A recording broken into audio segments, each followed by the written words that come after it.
You shouldn't be eating here. Amanda's voice cut through the restaurant like a whip. The silverware stopped in mid-air. Conversations died. Even the background music seemed to lower its volume. All eyes turned to our table. To me, to the 71-year-old woman who had dared to sit at a dinner she apparently didn't deserve. "This table is for my guests," she continued, with that fake smile I knew so well. "Not for just anyone." I didn't move. I didn't tremble. I didn't look down. I just held my water glass, the only object in front of me on that table filled with exquisite dishes, and watched as my daughter-in-law enjoyed her moment of power. Michael, my son, my only son, remained silent beside me. His gaze was fixed on his plate of steak, as if the design of the sauce was the most fascinating thing in the world. The waiter who had been about to approach me stopped in his tracks. He looked at Amanda, then at me, and finally retreated with the bread basket he was probably going to offer me. What consideration on his part, I thought ironically. At least he had intended to. Amanda lifted her wine glass, an expensive Cabernet that shimmered under the restaurant lights, and toasted the woman sitting across from her. Susan Walsh, the wife of one of Michael's business partners. A woman who had met me years ago, who had dined in my home, who had eaten my home-cooked meals. Now she looked at me with a mixture of pity and relief, thankful she wasn't the one being humiliated tonight. "To new opportunities," Amanda said, raising her glass higher, "and to knowing who deserves to be in our lives." Everyone toasted. Except me, of course. I had nothing to toast with except my lukewarm water. I heard the clinking of glasses, the approving murmur of the guests, and I felt the weight of Michael's silence grow heavier beside me. My son, the man I had raised alone after his father died, didn't say a single word in my defense. But they didn't know. They couldn't know. While Amanda savored her moment of triumph, while Michael avoided my gaze like a coward, while the guests pretended not to be uncomfortable by the old woman relegated to the end of the table, I was thinking about something completely different. I was thinking about the manila folder hidden under my mattress, about the audio recordings saved on a prepaid phone they didn't know I had, about the conversations I had overheard without them knowing, about the documents I had photographed while they thought I was taking my useless old lady's nap. I was thinking about Samuel Evans, the lawyer who had been our neighbor 20 years ago, when Michael was just a teenager, the same Sam I had fed for months when he was a broke college student, the same one who was now one of the most respected attorneys in the city, the same one who had told me on the phone just 3 days ago, "Mrs. Miller, don't you worry. When the time comes, they are going to wish they had never underestimated you." So I sat there in my chair, taking small sips of my water, while they devoured their lobster tails and filet mignon.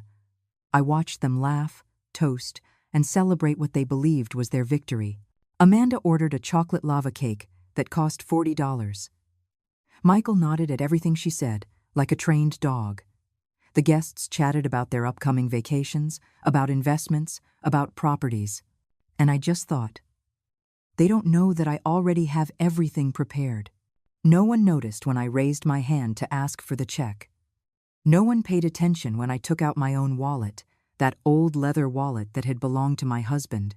No one realized when I left enough money on the table to cover my glass of water and a generous tip for the waiter who had tried to be kind.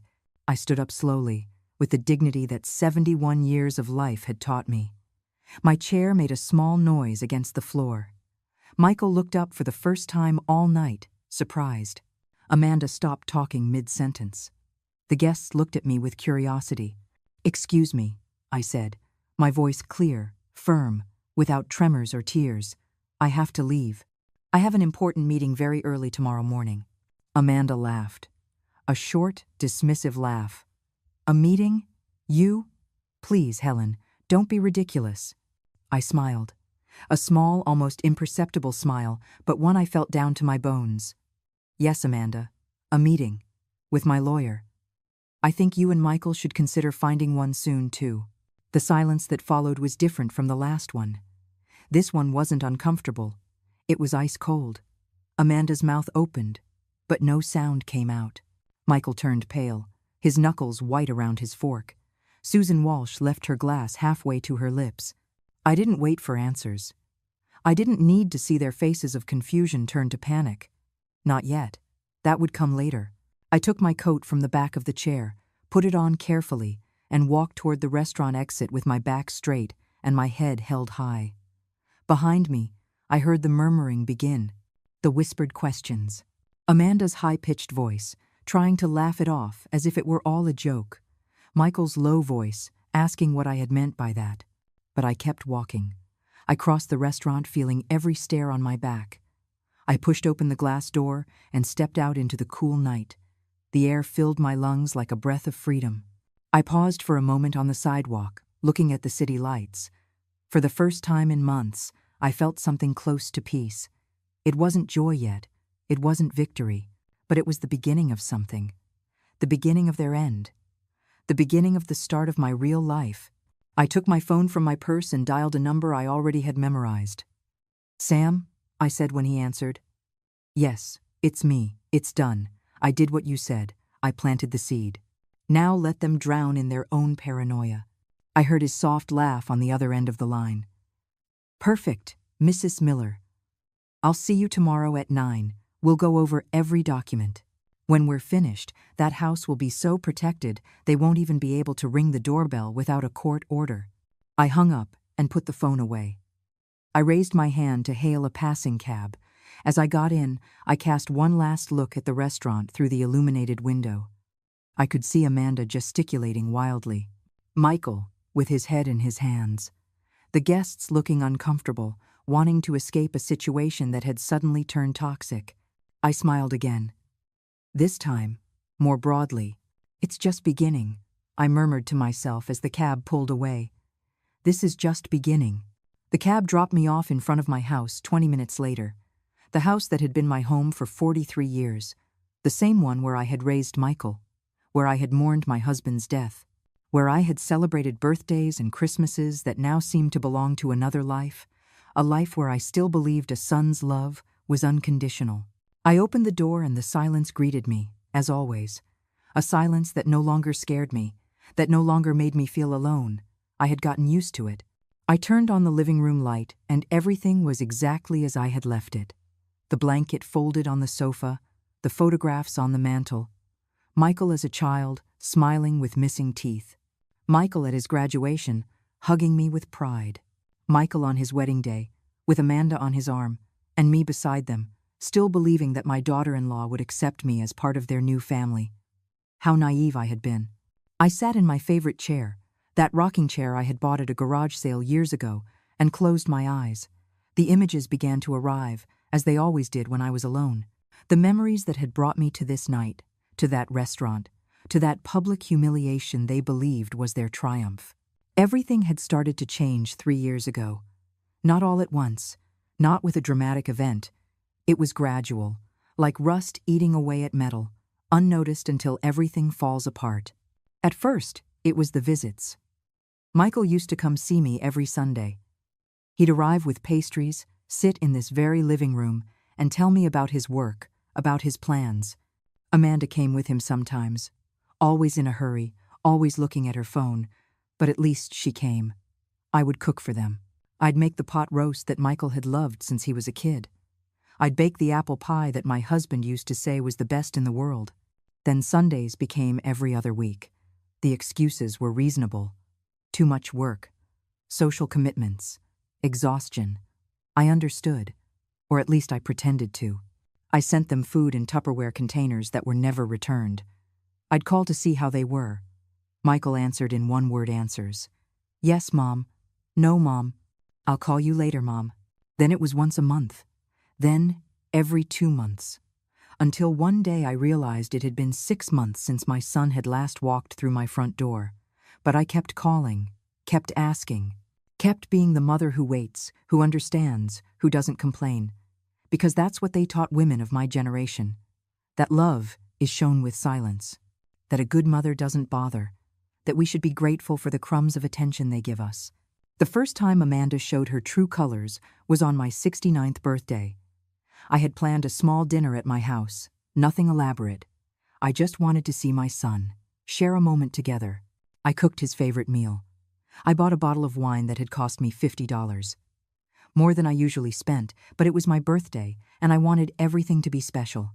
Michael arrived late, an hour late, and when he walked in, Amanda was behind him with an expression that made it clear she would rather be anywhere else.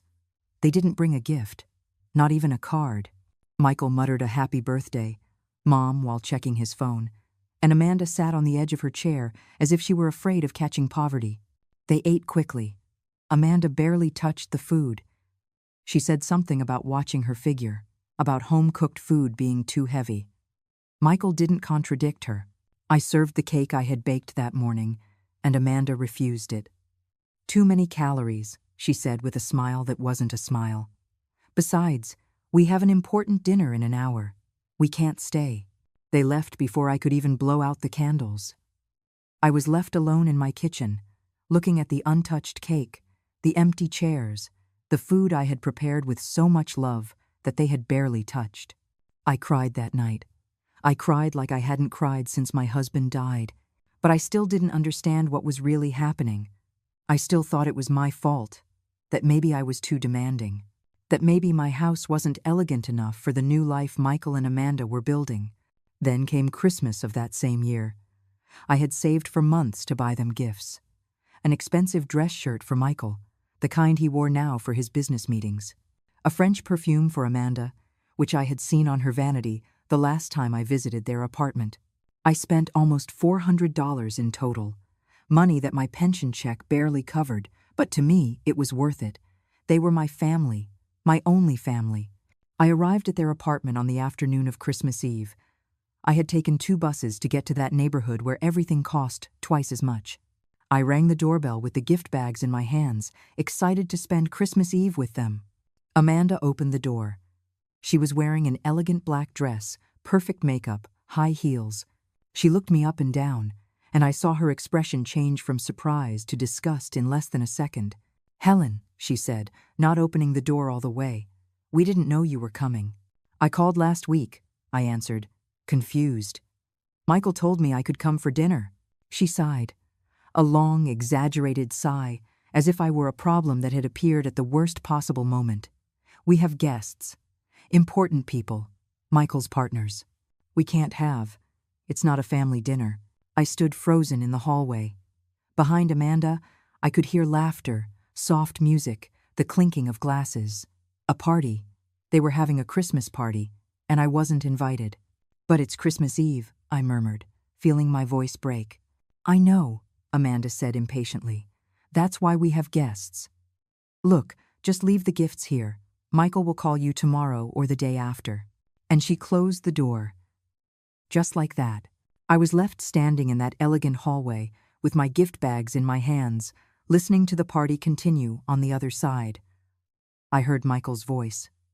He was laughing, telling some story. He didn't come looking for me. He didn't open the door to explain. He just left me there. I left the gifts in front of the door and walked away. I spent Christmas Eve alone in my house, eating store-bought cookies and watching old movies on television. The phone never rang. Michael didn't call the next day, nor the next, nor the next. It was in that moment, sitting alone in my living room on New Year's Day, that something inside me began to break. Or maybe not break. Maybe to wake up. I started asking myself questions I hadn't dared to ask before. Why was my son treating me like this? What had I done to deserve this contempt? Or was it that he simply had never cared, and I had been too blind to see it? The following months were more of the same.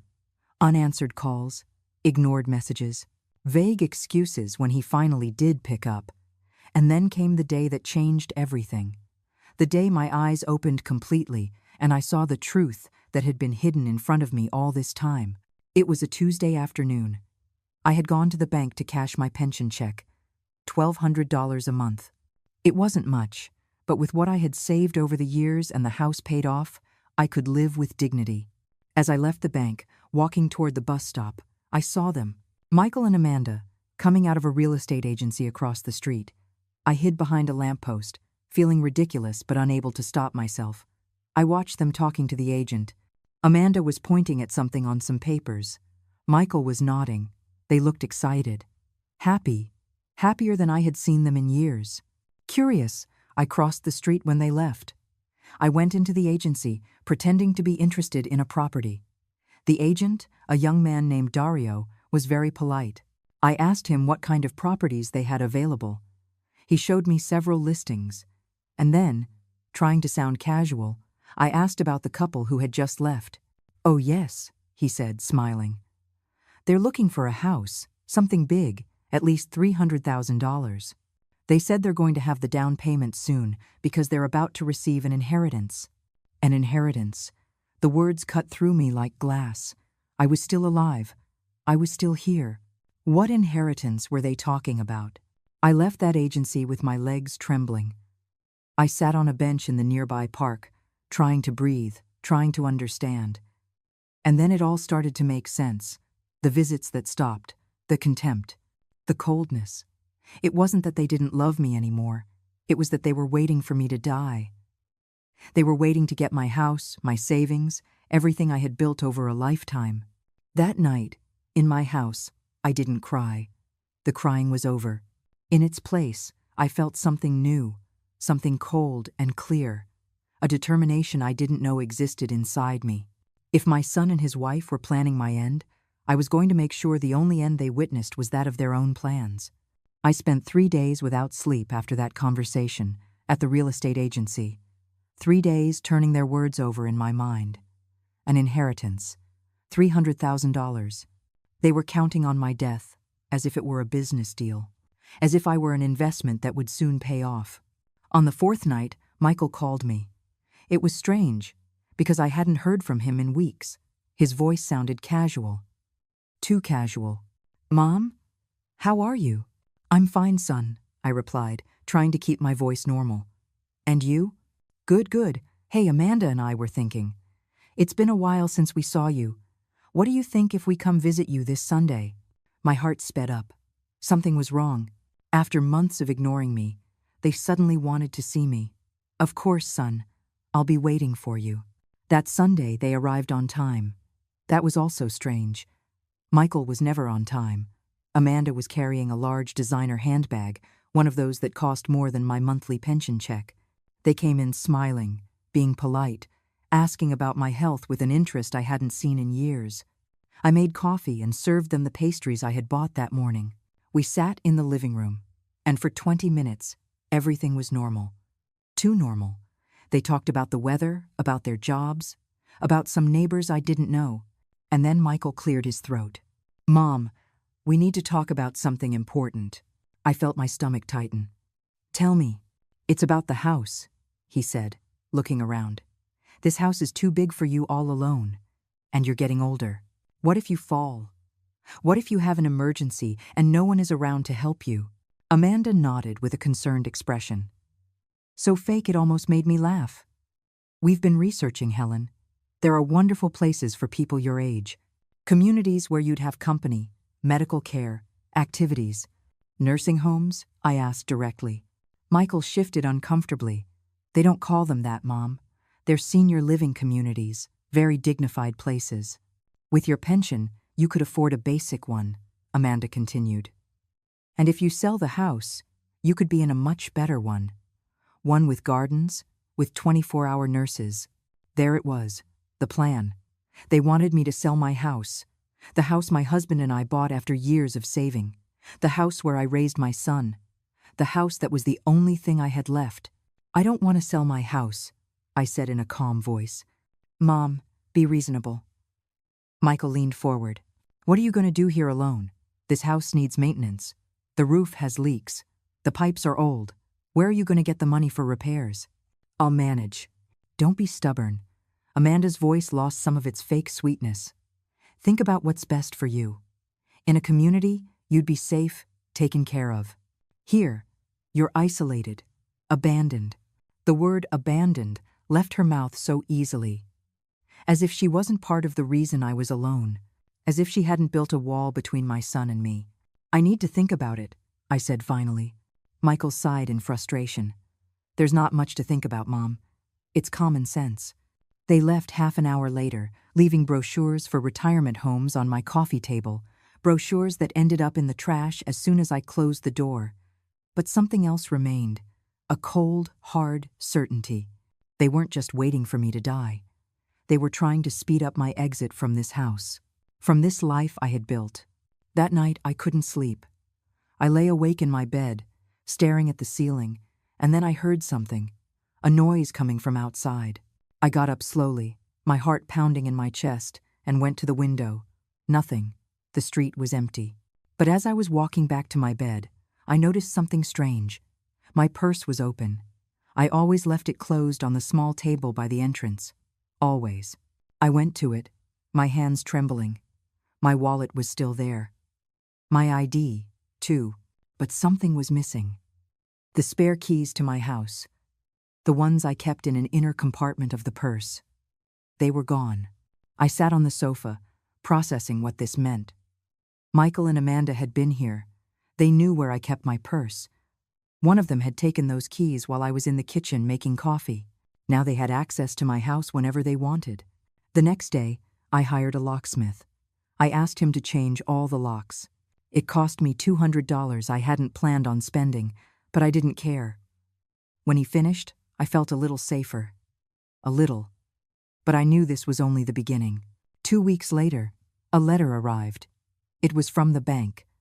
A loan application in my name. $50,000 using my house as collateral. I hadn't applied for any loan. I called the bank immediately. They told me the application had been rejected because my signature didn't match the one they had on file.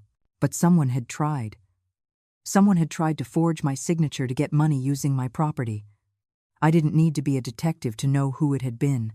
I saved that letter. I put it in an old shoebox that I hid in the back of my closet. It was the first piece of proof. The first piece of evidence of what my son and daughter-in-law were doing. I started paying attention to things I had ignored before. I started keeping my important documents in a safe place.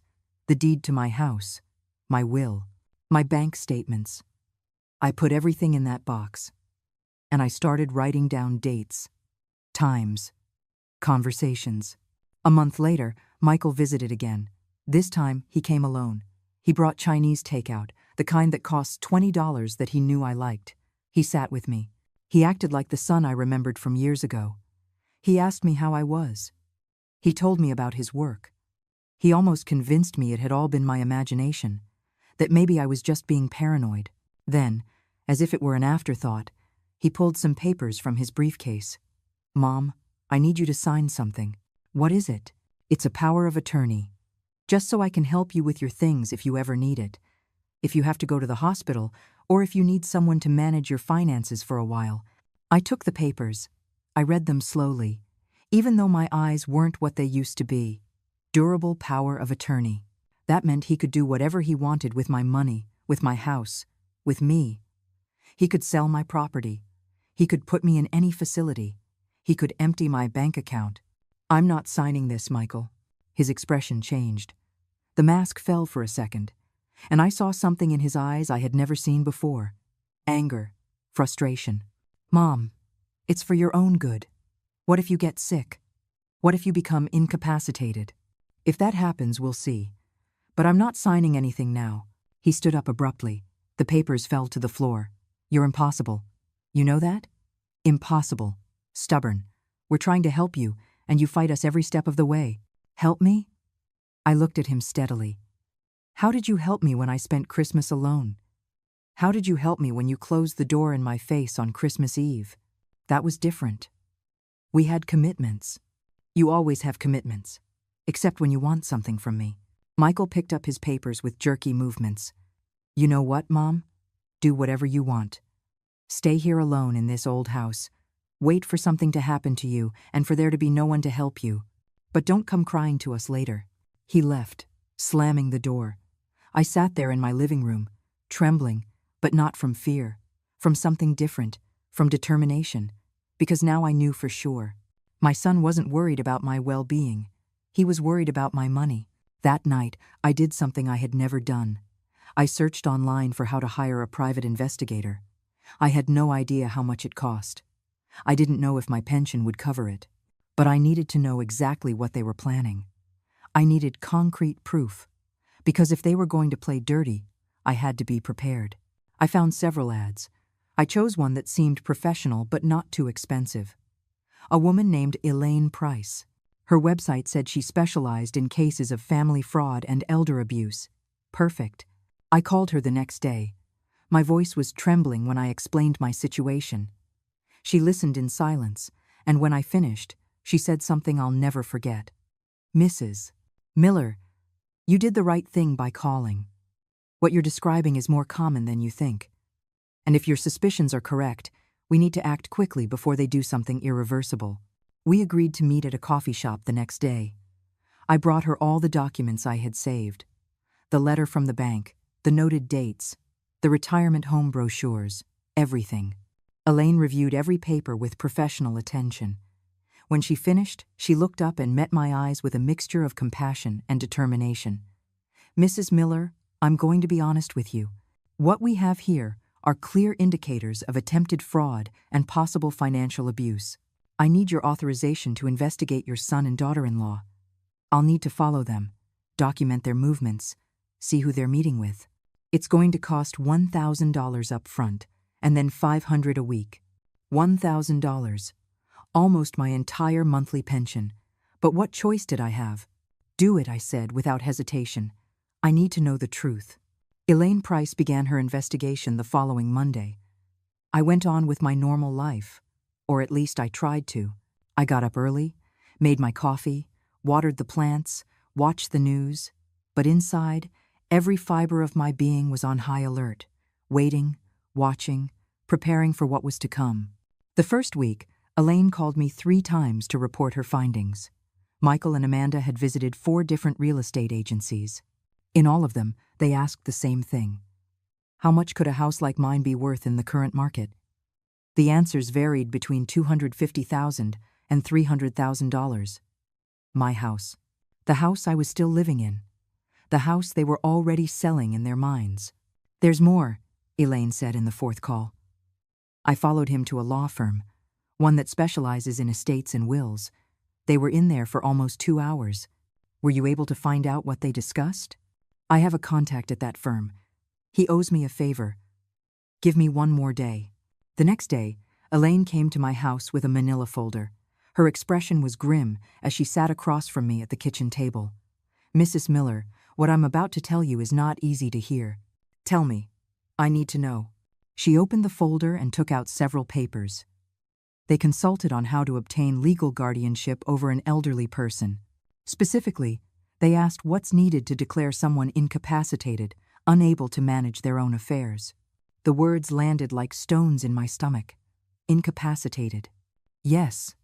They asked about the legal process, how long it takes, what kind of medical evaluations are needed. And this is the worst part. They asked if a private doctor could perform those evaluations. One that they chose. I sat in silence, processing. They didn't just want my house. They wanted to declare me incapacitated. They wanted to take away my freedom, my autonomy, my right to decide about my own life. There's something else. Elaine pulled out photographs. I followed them yesterday afternoon. They went to a place called Sunny Hills Retirement Home. It's a nursing home, one of the cheapest in the city. I looked at the photographs. Michael and Amanda entering the building. A gray, sad building with peeling paint and bars on the windows. Nothing like the elegant brochures they had shown me.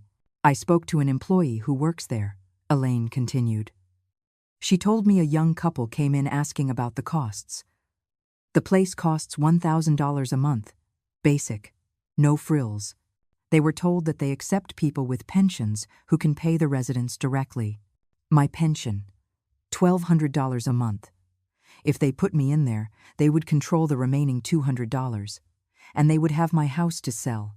I would be locked away, controlled, stripped of everything. How much do you need to keep investigating? I asked, my voice firm. Mrs. Miller, I already have enough for you to take legal action. No, I need more. I need this to be so solid they can't deny it, so they can't escape. Keep investigating, for as long as it takes. Elaine looked at me with respect. As you wish. But I also recommend you take preventative measures. Protect your assets. Talk to a lawyer. I already did. Well, I'm about to. That afternoon, I called Samuel Evans.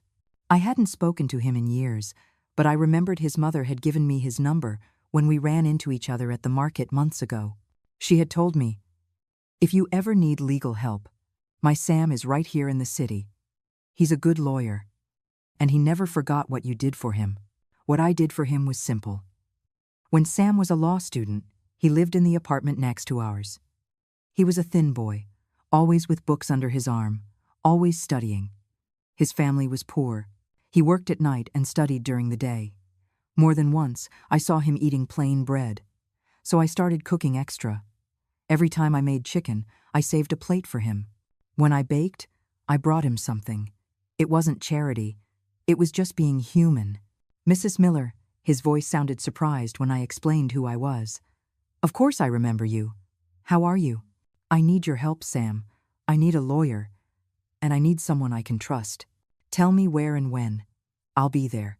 We met 2 days later at his office. It was a modest but professional space. Sam had grown up. He was no longer the skinny kid eating my food.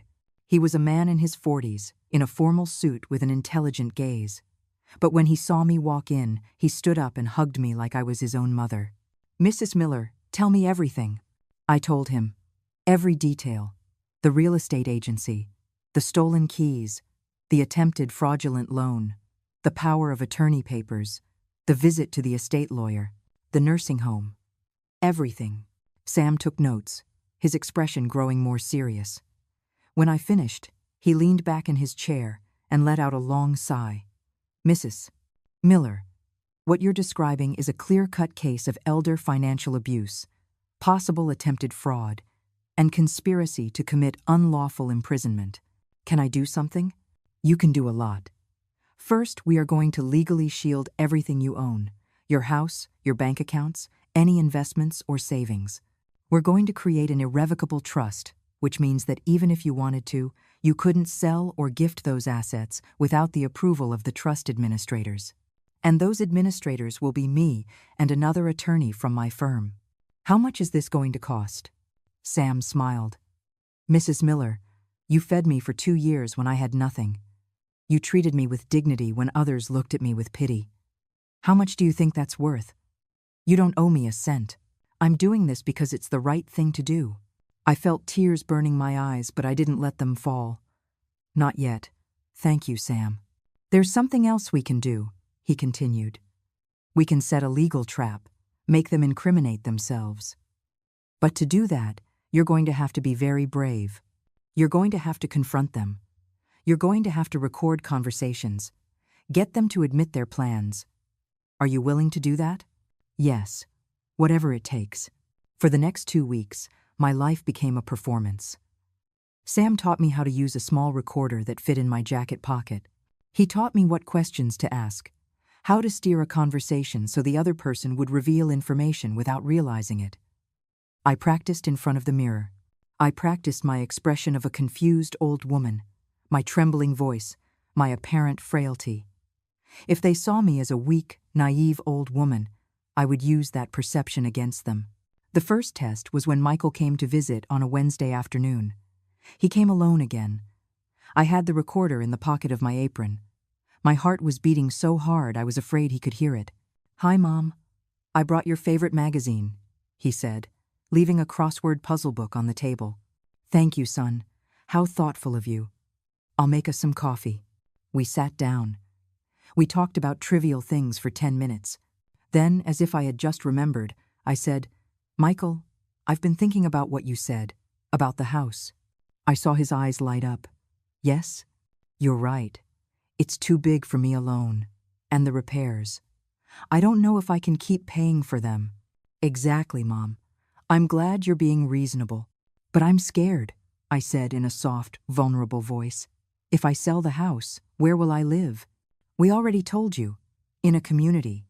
A place where you'll be taken care of. Like that one you showed me in the photos.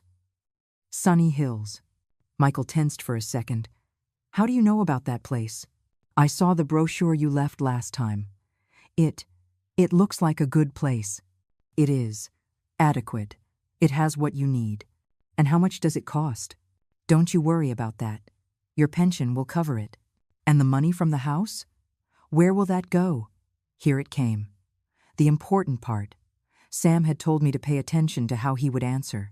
Well, Mom, the logical thing is for me to manage it for you, so you don't have to worry about that stuff, so you can be comfortable in the community without the stress of payments or paperwork. And what if I need something? What if I want to leave? Michael cleared his throat. Communities have rules, Mom. You can't just leave whenever you want. It's for security, but you can have visitors. Would you visit me? There was a long pause. Too long. Of course, Mom. When we can. When we can. Not when he wanted to. When they could. The truth was there, floating between us like poison smoke. Let me think about it a little more, I said finally. The frustration on his face was obvious. Mom, there's not much to think about. The longer you wait, the more complicated everything gets. I know, son. Just give me a few more days. When he left, I turned off the recorder and listened to the whole thing. Every word was there. His plan, his intention, his coldness. Sam was right. They were digging their own graves. That night, I didn't sleep. Not from fear. From something different. For the first time in months, maybe years, I felt something like power. I wasn't the victim. Not anymore. I was the hunter, and my prey had no idea what was coming for them. I called Elaine. I need you to step up the surveillance. I want to know every move they make, every meeting, every call, if possible. That's going to cost more. I don't care. Use my entire savings if you have to.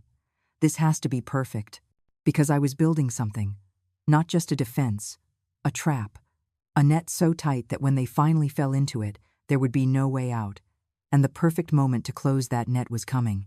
I could feel it in my bones, in the way Michael was pressing harder and harder, in the desperation that was starting to seep into Amanda's actions. They thought I was the weak prey. They would soon discover that the old woman they had underestimated had teeth, and she was ready to bite. Elaine called me on a Friday morning. Her voice sounded different. Urgent. Mrs. Miller, I need you to come to my office. Now, I have something you need to see. I took a cab. I didn't want to waste time waiting for the bus. When I arrived, Elaine had her computer open and several documents spread across her desk. Sit down, she said, pointing to the chair opposite her. This is serious. She showed me photographs. Michael and Amanda entering a building I recognized immediately, the municipal hospital. Then more photos, them leaving with a man in a white coat, a doctor. This is Dr. Ian Zale, Elaine explained, a psychiatrist. He has a private practice, but he also works at the hospital, and he has an interesting reputation. What kind of reputation? The kind that charges extra for. Convenient diagnoses. If you understand what I mean. I felt a chill run down my spine. They want to declare me crazy. Not just that. Look at this. Elaine pulled out more papers. I got copies of emails between Amanda and this doctor. They were careless. They used the hospital's Wi-Fi, and my contact in IT was able to access them. It says right here, and I quote, "We need a psychiatric evaluation demonstrating advanced senile dementia, incapacity to make decisions, necessary for the guardianship process. What would your collaboration cost?" The words danced in front of my eyes. Senile dementia, incapacity, guardianship. It was all there, in black and white, the complete plan. And he accepted. He's still negotiating the price, but yes, he basically accepted. He wants $5,000 up front, and the evaluation scheduled for 2 weeks from now. 2 weeks. Time was running out.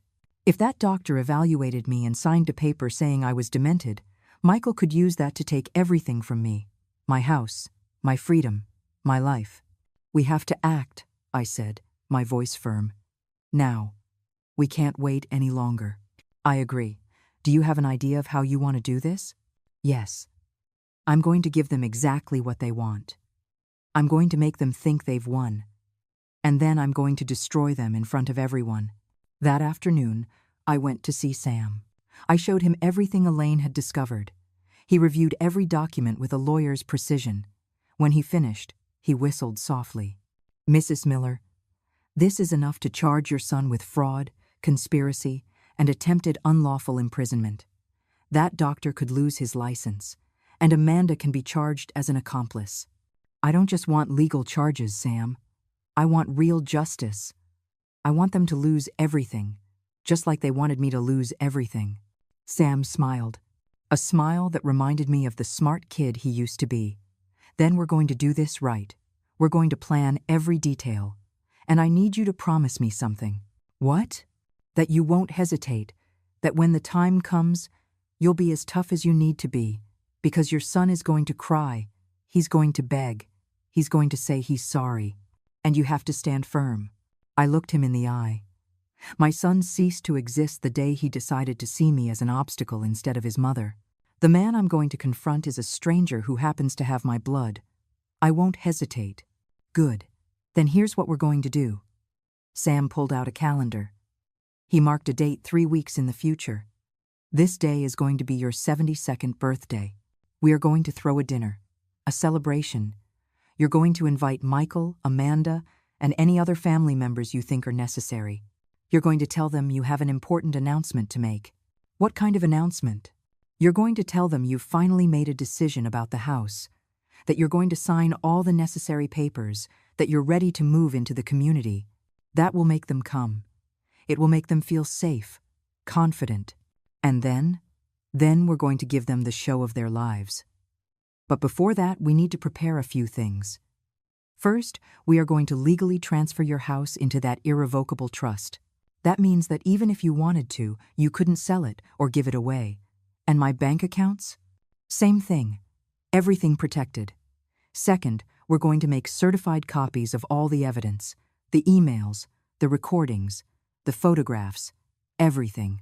And we're going to file a preliminary report with the district attorney's office, not for them to act yet, but so there's a record that you reported this before they could make their move. And the doctor? The one they wanted to evaluate me? Sam smiled more broadly. I've already spoken with the state medical board.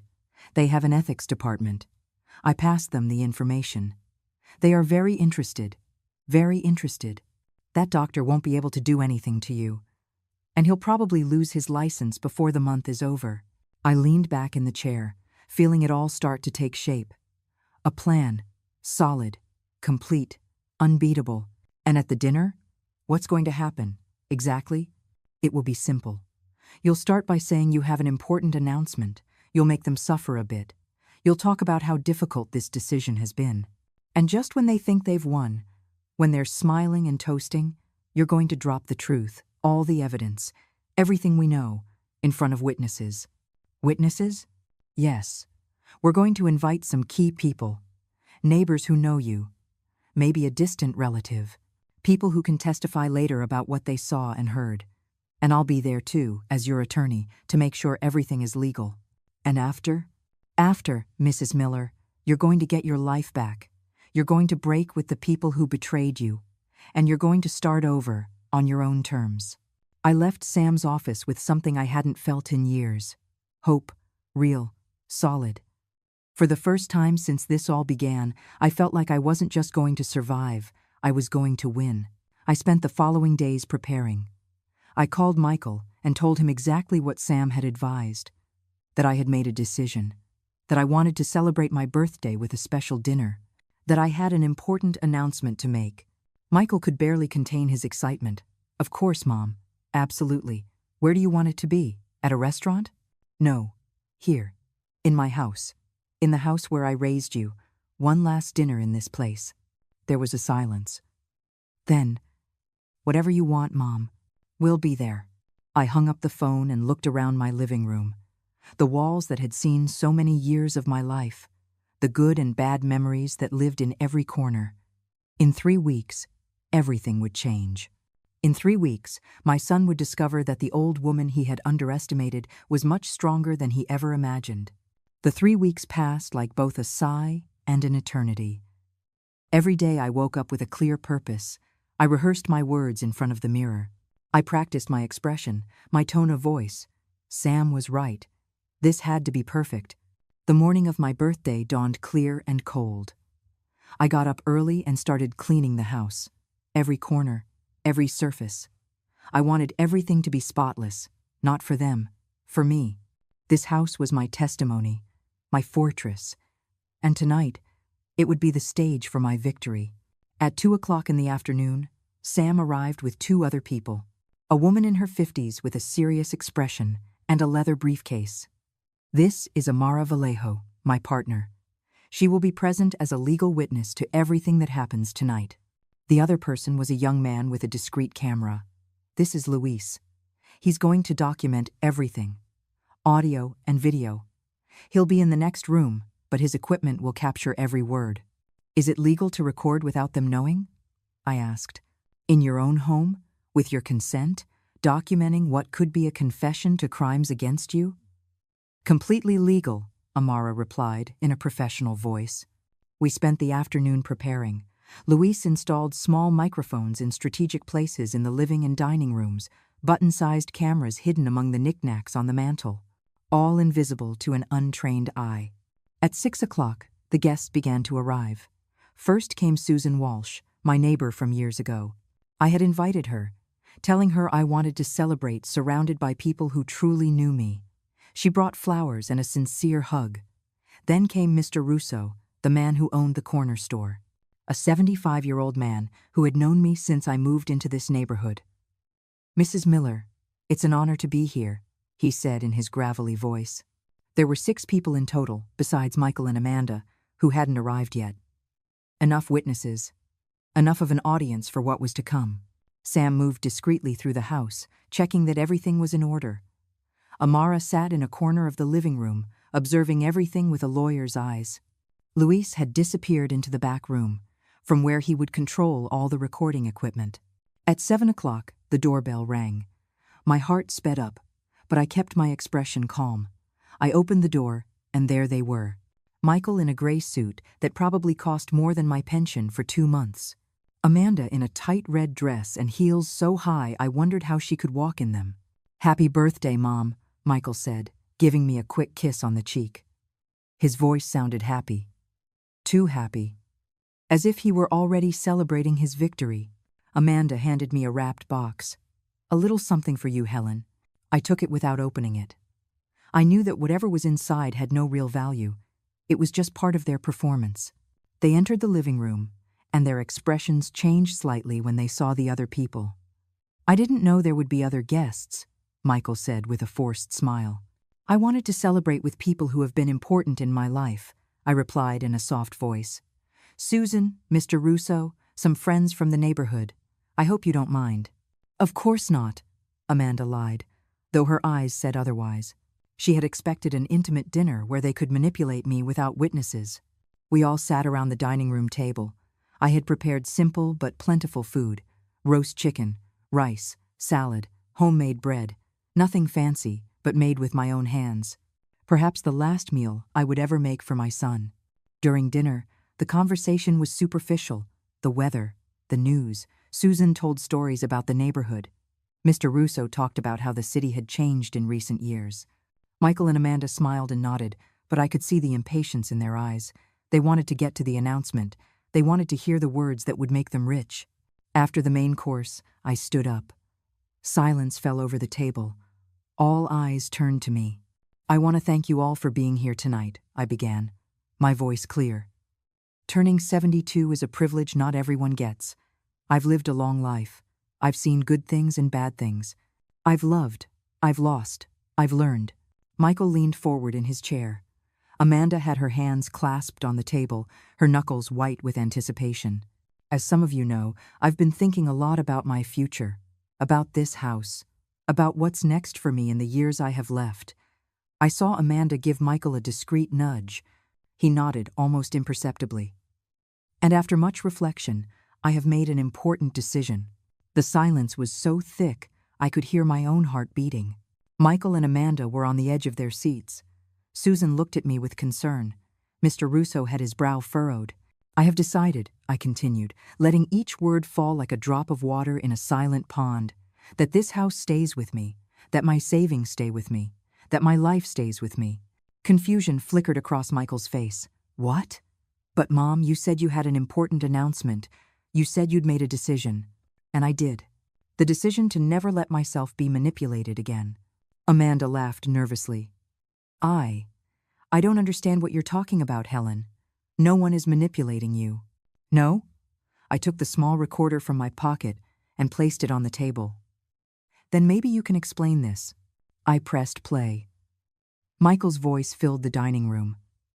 The logical thing is for me to manage it for you, so you don't have to worry about that stuff. So you can be comfortable in the community without the stress of payments or paperwork. Then my voice. And what if I need something? What if I want to leave? And Michael again. Communities have rules, Mom. You can't just leave whenever you want. It's for security. The color drained from my son's face. Amanda's mouth opened, but no sound came out. That's not all, I said, my voice stronger now. Sam stood up and came to my side. Amara opened her briefcase and began to take out documents.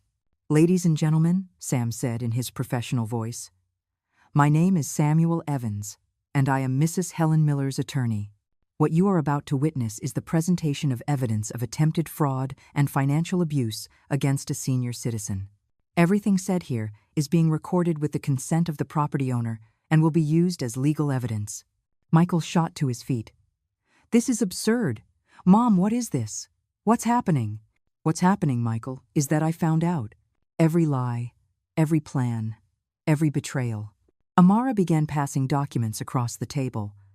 Photographs of Michael and Amanda entering the real estate agencies, copies of the emails with Dr. Zale, records of their visit to the Sunny Hills nursing home, the attempted fraudulent loan application, everything. This can't be real, Amanda muttered, picking up one of the papers with trembling hands. This is an invasion of privacy. This is evidence, Amara corrected her coolly. Evidence of conspiracy to commit fraud. Evidence of attempted unlawful imprisonment. Evidence of elder financial abuse. Shall I continue? Susan let out a small gasp. Mr. Russo was shaking his head, disbelieving. The other guests looked at Michael and Amanda with expressions ranging from shock to disgust. Michael, I said, and my voice sounded different even to me. Harder, colder. For 71 years I was your mother. I gave you everything, my time, my love, my entire life. And you decided I was just an obstacle between you and a little bit of money. Mom, it's not like that. It's not what it looks like. Isn't it? Then tell me, son. Tell me you didn't plan to have me declared demented. Tell me you didn't talk to a corrupt doctor to sign false papers. Tell me you weren't looking for a cheap nursing home to lock me up in while you sold my house. He opened his mouth, closed it, opened it again. But no words came out, just silence. The silence of a man trapped in his own lie. Let's go, Michael. Amanda stood up. We don't have to listen to this. Sit down. Sam's voice was like a whip. We're not finished yet. Amanda remained standing, trembling with rage. Michael was still seated, pale as death, staring at the documents scattered on the table as if they were poisonous snakes. Sit down, Amanda, I repeated this time. My voice allowed no argument. This is just beginning. She fell back into the chair with a thud. Her dark eyes were shooting invisible daggers at me. But I didn't care anymore. The time for being afraid was over. Sam nodded toward the back room. Luis came out with a laptop and a small projector. In seconds, the white wall of my dining room became a screen. What you are about to see, Sam explained, is material gathered over the last 6 weeks by a private investigator hired by Mrs. Miller. The first image appeared. Michael and Amanda entering the real estate agency on Morelos Street. The date and time were in the bottom corner. Luis had edited the video to show only the essentials. Here we can see them consulting on the market value of this property, Sam narrated as if he were in a courtroom, a property that does not belong to them. A property inhabited by a person who is still alive and in full possession of her faculties. The video changed. Now it was the estate lawyer's office. The camera had caught them entering and leaving. The timestamp showed they had been inside for 2 hours and 15 minutes. During this visit, Sam continued, they consulted on the procedures for obtaining legal guardianship over a senior. Specifically, they asked what was needed to declare someone incapacitated. That's not a crime, Amanda interjected, her voice high-pitched. We were just getting information, preparing for the future. The future? Amara held up another document. You mean the future where Mrs. Miller would be declared demented by a corrupt psychiatrist? That future? The next video showed them at the hospital, meeting with Dr. Zale. The camera had captured them in the parking lot afterward, when they thought no one was watching. Michael was handing an envelope to Amanda. She was counting money, green bills, dollars. That envelope contained $2,000, Sam said. A down payment for Dr. Zale. The full payment was to be $5,000 once he signed the false psychiatric evaluation. Lies! Michael shouted, standing up again. This is a setup. Those pictures could be anything. Luis pressed another key. Now the screen showed text. Emails, dated. With the sender and recipient clearly visible. Amanda's email. Dr. Zale's email. We need a psychiatric evaluation demonstrating advanced senile dementia, Sam read aloud. Incapacity to make decisions. Necessary for the guardianship process. What would your collaboration cost? Susan gasped again. Mr. Russo stood up and walked over to Michael. He looked him directly in the eyes. Son, I knew your father. He was a good man. A man of honor. He would be dying of shame if he could see this. Michael looked down. He couldn't meet the old man's eyes. There's more, I said, taking control of the situation again. Show them the nursing home. The video changed. Michael and Amanda entering the gray building of Sunny Hills. The peeling facade. The bars on the windows. The faded sign. It wasn't the elegant community from the brochures they had shown me. It was a warehouse for forgotten old people. This place costs $1,000 a month, I explained, looking directly at my son. Just about what my pension covers. $1,200. Minus $1,000 for the home, leaves $200 for you. And my house. Valued between $250,000 and $300,000. A good deal, right, Michael? Mom, I never... His voice broke. Never what? Never planned to lock me in that place? Never dreamed of selling my house? Never calculated how much money you'd get from my living death? Tears began to roll down Michael's cheeks. But I felt no compassion. I had spent all my tears on the lonely nights. On the Christmases without him. On the forgotten birthdays. Amara, please.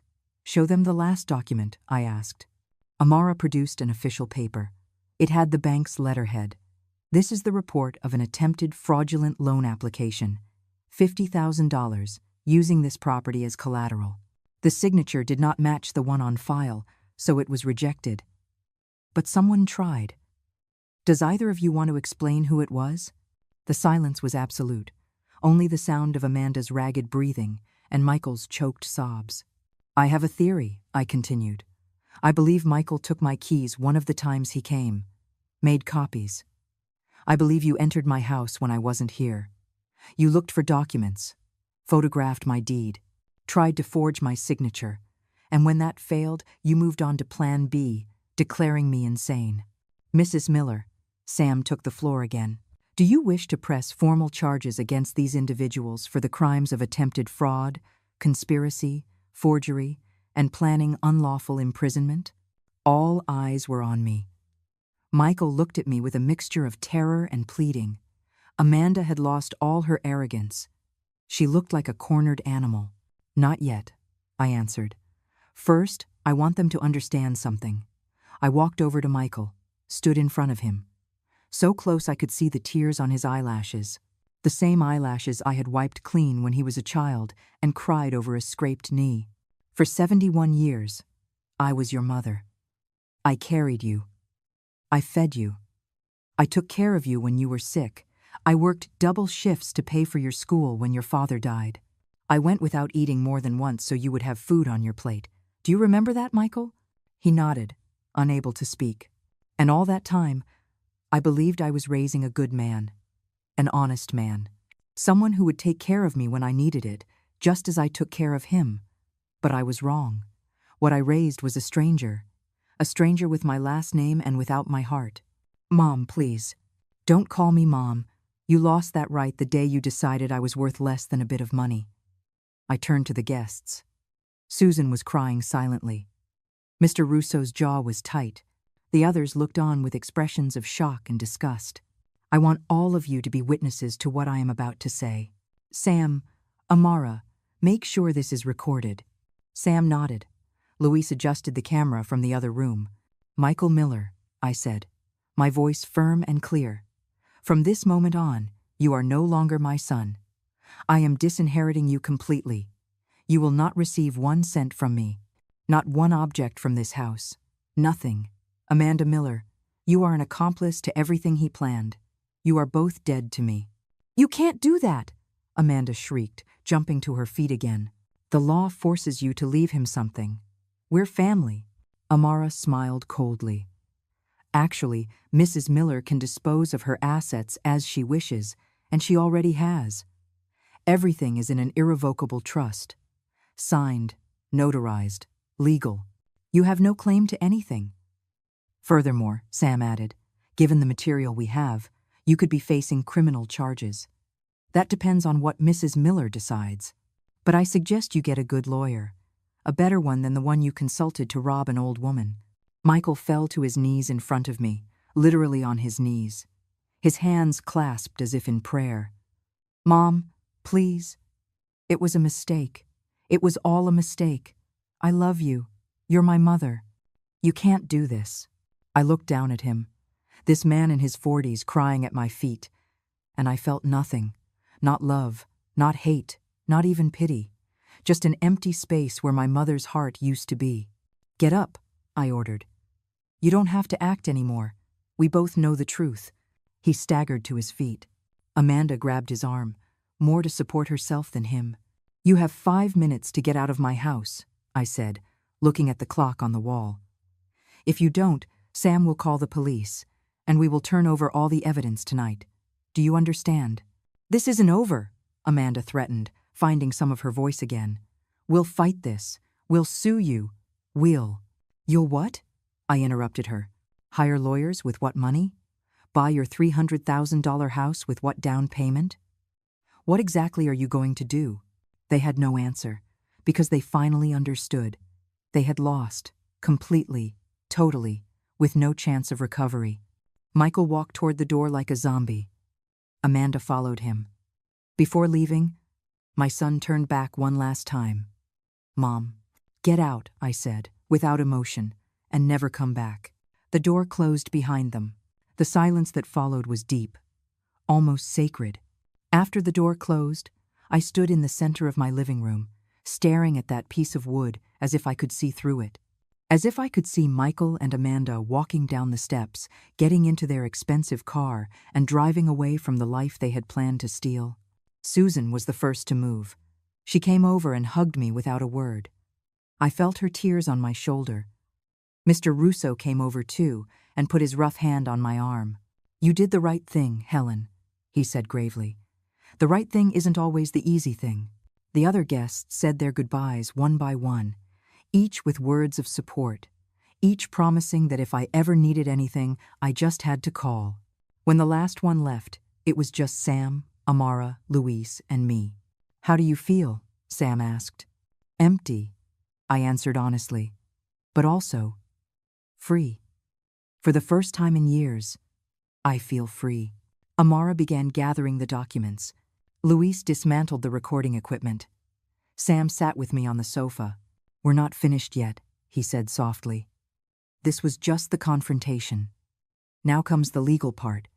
We have to decide if we press criminal charges or if we simply ensure they can never come near you again. What do you recommend?" Honestly, with all this evidence, they could go to prison. Especially with the Dr. Zale issue. Fraud, conspiracy, forgery. We're talking about potential years of jail time. I sat in silence, thinking. Did I want to see my son in prison? Did I want to be responsible for completely destroying his life? "But," Sam continued, "we can also do something different. We can file a restraining order, legally forbid them from coming near you or your property. We can make sure Dr. Zale loses his license and faces his own consequences. And we can hold on to all this evidence as leverage. If they ever try anything again, then yes, we go all in." "That," I said finally, "that's what I want. I don't want to see him in prison. He's not my son anymore, but I don't want to be his executioner either. I just want them to leave me alone." "Then that's what we'll do," Amara said, closing her briefcase. "First thing tomorrow morning, we file the restraining order. I'm also sending all the information on Dr. Zale to the medical board and the DA's office. That man is going to lose everything. And my house? My money? Everything is protected. Completely, Sam assured me. The trust is irrevocable. No one can touch it. Your pension goes directly into a new account that only you control. Your will is updated, leaving everything to charity. Michael and Amanda have no legal path to get anything. After they all left, I was alone in my house. The silence was different now. It wasn't the heavy silence of loneliness and abandonment. It was the silence of peace, of the end of a battle. I walked through each room, turning off the lights. In the kitchen, I gathered the plates from dinner, the food I had prepared for what I thought would be my last supper with my son. I put the leftovers in the refrigerator. I'd take them to Mr. Russo tomorrow. He would appreciate them. That night, I slept deeply for the first time in months. No nightmares. No waking up every hour wondering what they were planning. No constant weight on my chest. The following days were a whirlwind of legal activity. Sam and Amara filed all the necessary documents. The restraining order was approved in 48 hours. Michael and Amanda were legally forbidden from coming within 100 yards of me or my property. If they did, they would go directly to jail. Dr. Zale was summoned by the medical board. When confronted with the evidence of the emails and photographs, he had no defense. His license was suspended immediately. I heard later that he was also facing criminal charges. His career was over. A week after the confrontation, Sam called me. Helen, Michael hired a lawyer. They want to negotiate. Negotiate what? They have nothing to negotiate. They want you to drop the restraining order. They say Michael wants to apologize properly, that he wants to try to rebuild the relationship. I laughed, a bitter laugh. Tell them no. Tell them the restraining order stands. Tell them I don't want their apologies. I don't want anything from them. Are you sure? Completely. But the calls didn't stop there. Michael got my new number somehow. He called me, crying. He left voicemails, begging, saying he was sorry, that he had been weak, that Amanda had manipulated him. All the excuses someone can give when they finally face the consequences of their actions. I blocked the number. I changed my number again. I gave the new one only to the people I trusted. A month later, Susan told me she had seen Michael and Amanda. They were selling things, their expensive car, designer clothes, jewelry. Apparently, they had spent more money than they had, anticipating my money. Now they were in debt, desperate. How does that make you feel? Susan asked. Nothing, I replied honestly. I feel nothing. And it was true. The love I had felt for my son had been extinguished, like a candle without oxygen. I didn't hate him. He just didn't exist for me anymore. 2 months after the confrontation, I was at the market buying vegetables when I saw Amanda. She was in the opposite aisle. She looked different. No makeup. Simple clothes. Her hair unkempt. Our eyes met for a second. I saw fear in her gaze. Fear that I would shout. That I would cause a scene. That I would humiliate her publicly as she had humiliated me. But I did no such thing. I just looked away and continued with my shopping. She wasn't worth another second of my attention. In the 3rd month, Sam visited me with news. Michael and Amanda are getting a divorce. I'm not surprised. The plan was the money. Without the money, there's no reason to be together. There's something else. Michael sold the apartment where they lived. Apparently, he's moving to another city. Says he wants to start over, far away from here. Good for him, I said, without emotion. I hope his new life is better than the one he tried to build on my ashes. Sam looked at me with something like admiration. You're the strongest woman I know, Helen. I'm not strong, Sam. I'm just a woman who got tired of being weak. But there was one more thing I needed to do. One last piece I needed to close. I called Elaine Price, the investigator. Elaine, I need one last favor. Name it. I need you to find out about Sunny Hill's retirement home, that place they wanted to lock me in. I want to know how they treat the elderly there. A week later, Elaine came back with a report that chilled my blood. Sunny Hills had multiple complaints of abuse, malnourished seniors, lack of medical care, unsanitary conditions. The place was under investigation but was still operating on legal technicalities. How many seniors are there? I asked. 22, currently. And how much would it cost to move them to a better place? Elaine looked at me, confused. What? I have savings. $60,000 that I saved my entire life. I was planning on leaving it to Michael. But now that money has no destination, how much would it cost to pay for the transfer of those seniors to a dignified home, at least for 6 months, while they find something better? Elaine did the math. Probably about $50,000. Maybe a little more. Do it. Use my money. Get them out of there. Let at least one good thing come out of all this. And that's how 22 seniors who were supposed to be my fellow inmates ended up being rescued. How the money Michael coveted ended up saving lives instead of destroying mine. When it was all done, when the seniors were transferred and the investigation into Sunny Hills intensified until they finally shut the place down, I sat on my porch on a sunny afternoon with a cup of tea. I looked at my house, my garden, my life. It was all still mine. Not because I had fought with violence, not because I had screamed or threatened, but because I had used the only weapon that truly matters. The truth. The cold, hard, documented, undeniable truth. The truth that doesn't need to shout because it speaks for itself. 6 months have passed since that night. 6 months since I closed the door behind Michael and Amanda for the last time. 6 months since I got my life back. This morning I woke up early, as always. But it's different now. I don't wake up with that weight on my chest. I don't wonder what they're planning. I don't wait for calls that never come, or visits that only bring pain. I wake up in peace. I made my coffee and went out to the patio. The flowers I planted last month are starting to bloom. Yellow roses. I always liked yellow roses, but Michael used to say they were common, that roses should be red or white. Now I have a whole garden of yellow roses, and no one tells me they're common. The doorbell rang while I was watering the plants. It was Susan, with a basket of freshly baked pastries.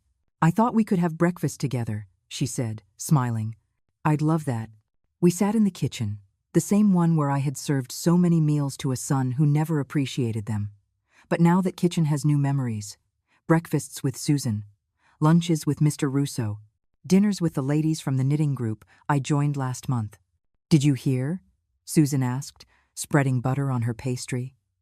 Michael left town. Someone saw him getting on a bus with 2 suitcases. That was all he had left. I know, I replied. Sam told me. And how do you feel? I took my time answering. I took a sip of coffee. I looked out the window at my garden. I feel like I've closed a very long and very sad book, and now I'm ready to start a new one. Susan smiled and took my hand across the table. You're an inspiration, Helen, truly. After she left, I got a call from Sam. Helen, I have news. Remember the 22 seniors you helped relocate? Of course. One of them, an 82-year-old man named Mr. Louis Castillo, turns out to be quite wealthy. He has a generous pension and properties, but he had no family to look after him, which is how he ended up in Sunny Hills. He wants to meet you. He wants to thank you personally. That's not necessary, Sam. I did it because it was the right thing. I know, but he insists. And there's something else. He and 5 other seniors from the group are pooling money to start a foundation. A foundation to help seniors in situations of abuse or neglect. They want you to be on the board of directors. I sat in silence, processing that. A foundation. Helping others who are going through what I went through. Helen, are you still there? Yes, I'm here. Tell Mr. Castillo I would be honored to meet him. And that yes, they can count me in for the foundation. When I hung up, I sat in my living room, looking around. This house that Michael wanted to sell from under me. This house that to them was just a $300,000 transaction. This house was my life, my history, and now it would also be the beginning of something bigger. That afternoon, I went to the bank. Not to cash my pension check, but to open a new account, an account for the foundation. I deposited the $10,000 I had left from my savings after helping with the relocations. It was a small start, but beginnings are always small. When I left the bank, the sun was beginning to set. I walked through the park near my house. I saw families strolling, children playing, elderly couples holding hands. And for the first time in years, I didn't feel envy. I didn't feel pain for what I lost, only gratitude for what I found. I found my strength. I found my voice. I found my worth. I got home as it was getting dark. I turned on the lights and made myself a simple dinner: vegetable soup, toast, a glass of water. I ate slowly, savoring every bite. No one was looking at me with contempt. No one was making me feel like I didn't deserve to be there. After dinner, I took out my phone and looked at the old photos. There was one of Michael when he was 5 years old, smiling with a missing front tooth, covered in mud after playing in the park. I was behind him in the photo, laughing too. That woman in the photo, that happy mother, she did the best she could. She loved with everything she had. It wasn't her fault that her love wasn't enough to create a good man. Some trees grow crooked no matter how much sun they get. I deleted the photo. I deleted all the photos of Michael. Not with anger, with acceptance. That chapter of my life was closed. The blank pages ahead were mine to fill as I wished. I went to bed early that night, but before I did, I wrote something in my journal. Something I needed to put on record. My name is Helen Miller. I am 72 years old. For most of my life, I was defined by my relationships. Wife of, mother of, widow of. But those definitions were given to me by others. Now, I define myself. I am Helen, survivor, fighter, free woman. My story didn't end when my husband died. It didn't end when my son betrayed me. My story is just beginning. I closed the journal and turned off the light. In the darkness of my room, I thought about everything that had happened. How I had started as a silent victim and ended as a quiet warrior. I didn't need to shout to be heard. I didn't need violence to win my battle. I just needed courage. The courage to see the truth. The courage to act. The courage to let go of what no longer served me, even if that something carried my last name. Tomorrow, I have a meeting with Mr. Castillo and the other seniors. We're going to start planning the foundation. We're going to create something that helps others not suffer what we suffered. We're going to turn our pain into purpose. And after the meeting, I'm going to the salon. I'm going to get my hair cut. A modern cut. Something different. Because I'm tired of looking in the mirror and seeing the same old woman. I want to see the new Helen. The Helen who was born from the ashes of betrayal. Somewhere in this city, or maybe in another city, Michael is starting his new life. I hope he learned something. I hope one day he looks back and understands what he lost. Not the money, not the house, but a mother who would have loved him unconditionally until her last breath, if he had only been worthy of that love. But that's not my problem anymore. He chose his path. I chose mine. And my path is one of light, of peace, of purpose. I fell asleep with a smile on my lips. I dreamed of my garden full of yellow roses. I dreamed of a house full of new laughter.